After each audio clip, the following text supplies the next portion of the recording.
একটুতেই নখ ভেঙে যাচ্ছে, প্রচুর চুল পড়ছে, সারাদিন টায়ার্ড লাগার পরেও রাতে ঘুমাতে গেলে ঘুম আসছে না, আবার হয়তো হাত পা ঝিমঝিম করছে। এখন অনেকে ভাবছে যে আমার কোনো হরমোনাল ইমব্যালেন্স বা থাইরয়েডের সমস্যা নেই তো, অথবা শরীরে কোনো ভিটামিনের অভাব। আর আপনি যদি ধরেও ফেলেন যে কোন মিনারেলস বা ভিটামিনের অভাবে এটা হচ্ছে, দেখা যাচ্ছে আপনি সাপ্লিমেন্ট খাওয়া শুরু করছেন এবং সেই সাপ্লিমেন্ট খেলে আপনার কনস্টিপেশন শুরু হয়ে যাচ্ছে। আবার সাপ্লিমেন্ট না নিলেও আপনি ফুড আইটেম থেকে এটা নেওয়ার চেষ্টা করছেন, যেমন হতে পারে কলিজা, তারপরে হচ্ছে যে ডালিম, হতে পারে পেয়ারা। ঠিক আছে, এতক্ষণে নিশ্চয়ই বুঝে গিয়েছেন আমি কোন সাপ্লিমেন্টের কথা বলছি। হ্যাঁ, আমি আয়রন সাপ্লিমেন্টের কথা বলছি। আমাদের দেশে কেন, ওয়ার্ল্ড ওয়াইড প্রচুর লোক রক্ত স্বল্পতায় ভোগে এবং তারা দেখা যাচ্ছে এ ব্যাপারে বেশ সচেতন, খাবার খাচ্ছে, সাপ্লিমেন্ট খাচ্ছে, কিন্তু দেখা যাচ্ছে বন্ধ করলেই ঘুরে ফিরে আবার সেই রক্ত স্বল্পতার সমস্যায় তারা চলে আসছে। তো আমরা আসলে শুধু সাপ্লিমেন্ট খেলেই হবে না, আমাদেরকে রুট কজ আইডেন্টিফাই করতে হবে। তার মধ্যে প্রথম যে কজটা হতে পারে সেটা হচ্ছে আপনার প্রচণ্ড রকমের অ্যাসিডিটির সমস্যা আছে, আপনার প্রচণ্ড রকম গ্যাস হয় পেটে, যার কারণে আপনার শরীরে যে আপনি যে আয়রন সমৃদ্ধ খাবারটা খাচ্ছেন অথবা যে সাপ্লিমেন্টটা নিচ্ছেন সেটা আপনার শরীরে অ্যাবজর্বই হতে পারে না, এই জন্য আপনার সমস্যার আসলে সমাধান হয় না।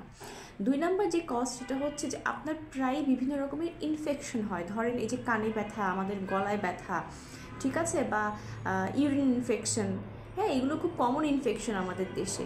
বা জ্বর আসছে, শরীরে কোনো একটা ইনফেকশন হয়েছে, যার কারণে তখন আপনার বডিতে যে প্যাথোজেন্স বা হচ্ছে যে আপনার ইমিউনিটি সিস্টেম, সেটা হচ্ছে যে আসলে আপনার ইমিউনিটিকে বুস্ট আপ করার জন্য লড়াই করে, যার কারণে তখন আয়রনটা অ্যাবজর্ব হতে পারে না। তাই যাদের ঘন ঘন এইসব ইনফেকশন হয়ে থাকে তাহলে তাদেরকেও এটার দিকে একটু নজর দিতে হবে। 3 নম্বর কজ হচ্ছে ইনফ্লামেশন, বা আপনার শরীরে যদি কোনো প্রদাহ থাকে, অর্থাৎ আপনি দীর্ঘ সময় ধরে কোনো স্ট্রেস, টেনশন এগুলোর মধ্য দিয়ে যাচ্ছেন, আপনার একটা রেস্টলেস অবস্থার মধ্যে দিয়ে যাচ্ছেন এবং আপনার খাওয়া দাওয়া ঠিক নেই, ঘুম ঠিক নেই, আপনি এক্সারসাইজ করেন, আপনার লাইফস্টাইল খুব বাজে, তখন কিন্তু আপনার শরীরে স্বাভাবিকভাবেই একটা প্রদাহ বা ইনফ্ল্যামেশন হবে। তখন আপনার শরীর কিন্তু, আপনি যতই আয়রন সাপ্লিমেন্ট খান, আয়রন রিচ ফুড খান, আপনার শরীর কিন্তু সেটা অ্যাবজর্ব করতে পারবে না। 4 নম্বর কজ হচ্ছে যদি আপনি অতিরিক্ত পরিমাণে চা, কফি, চকলেট এই ধরনের খাবারগুলো খান, তাহলেও কিন্তু আপনার শরীর আয়রন অ্যাবজর্ব করতে পারে না। এবং 5 নাম্বার এবং শেষ কজ হচ্ছে আপনি আয়রন সমৃদ্ধ খাবার খাচ্ছেন, কিন্তু আপনার উপরের বাকি 4টা কজ আপনার একেবারেই ঠিকঠাক আছে শরীরে, কিন্তু তারপরেও কাজ হচ্ছে না। এমনও হতে পারে যে আয়রনটা আপনার শরীরে শোষণ করার জন্য আপনাকে সেটার সাথে প্রচুর পরিমাণে ভিটামিন সি বা যথেষ্ট পরিমাণে ভিটামিন সি খেতে হবে।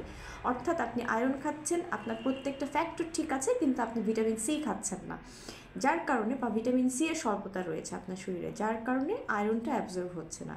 সো শুধুমাত্র সাপ্লিমেন্ট খাওয়াটাই হচ্ছে যে মেইন কথা না, মেইন কথা হচ্ছে রুট কজটাকে খুঁজে বের করেন এবং আপনি ভালো থাকেন।